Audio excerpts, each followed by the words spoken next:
छत्रपती शिवरायांच्या नावाने हे घाणेरडं राजकारण करणारे हे महाविकास आघाडीचे लोक आहेत। त्यांना आपटेने केलेली चूक हे आम्हाला सगळ्यांना मान्य आहे, कारण की आम्ही सगळे शिवप्रेमी आहोत।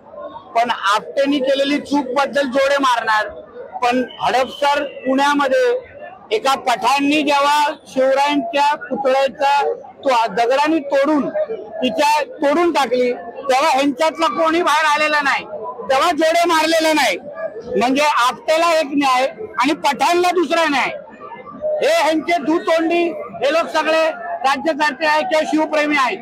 कारण की जो खरा शिवप्रेमी आहे तो कधी जातपात धर्म बघणार नाही, कोणाचा आडनाव बघणार नाही, पण जो शिवरायांच्या विरोधात जाईल त्याच्या विरोधात एकच भूमिका घेईल। पण ह्यांची आपटेंच्या विरोधात एक भूमिका आणि पठाणच्या विरोधात भूमिका, हे असे हिंदू द्वेषी आहेत। उद्धव ठाकरे म्हणतात की माध्यमातून चालणार नाही फक्त पंतप्रधानांनी, हा महाराष्ट्राचा अवमान आहे। अरे त्याच्या उद्धव ठाकरेच्या स्वतःच्या सामनाच्या वृत्तपत्रामध्ये आमच्या मराठा माता भगिनींबद्दल मुक मोर्चाचं कार्टून छापलेलं, मग तेव्हा उद्धव ठाकरेंची माफी जनतेने का स्वीकारली? ते कार्टून संजय राजाराम राऊतला कोणी छापायला दिलेलं? मग तेव्हा उद्धव ठाकरेला जोडे का मारले नाही? म्हणून ह्यांच्यासारख्या शिवद्रोही आणि हिंदू द्वेषी लोकांनी ना दुसऱ्यांवर बोट उचलू नये।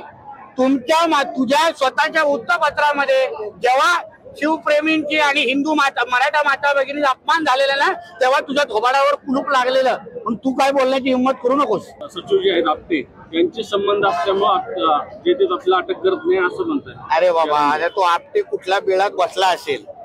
जगाच्या पाठीवर कोणत्या आपटेला वाचवणार? ना आमच्या श्रीकांत शिंदे वाचवणार, ना कोणी वाचवणार। शिवरायांच्या पेक्षा मोठा कोणच नाही। आम्हाला कोणाला त्या बाबतीत राजकारण करायचं नाही। स्वतः रवींद्र चव्हाण साहेब हे पोलीस स्टेशन मध्ये जाऊन FIR करून आलेले आहे। आता तो कुठल्याही बिळामध्ये बसला असेल तर बाहेर शोधून काढू ना, आणि नुसतं काढणार नाही नंतर आपटणार पण त्याला। घटना दुर्दैवी आहे, पण ज्या पद्धतीने विरोधात राजकारण करता हे योग्य आहे का? चुकीचं आहे।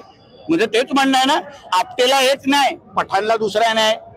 म्हणजे तुम्ही धर्म बघून शिवप्रेमी बनताय का? मग तोच नाही, तुमच्या हडपसर मध्ये जेव्हा पुतळा तोडलेला तेव्हा तुम्ही त्या पठाणच्या मागे का लागला नाही? तेव्हा जोडे मारो आंदोलन का काढलं नाही? म्हणजे हे फक्त एका धर्माला आणि चायनीज मॉडेल शिवप्रेमी आहेत सगळे, जे हे जोडे मारणारे आमचे विरोधक आहेत। एक म्हणजे मराठी खतम करतो फिर जरांगे पाटील म्हटले होते की देवेंद्र फडणवीसांनी लाडकी बहीण योजनेसाठी त्यांचा बंगला विकून पैसे दिलेले। आता असं आहे की आता त्या जरांगे पाटलाकडे कुठून माहिती येते, काय येते? आता तो इन्कम टॅक्स ऑफिसर झालाय का? कारण की मला एवढं माहिती होतं की तो आरक्षणाबद्दल लढणारा एक कार्यकर्ता आहे। आता इन्कम टॅक्स ऑफिसची पण अगर नोकरी सुरू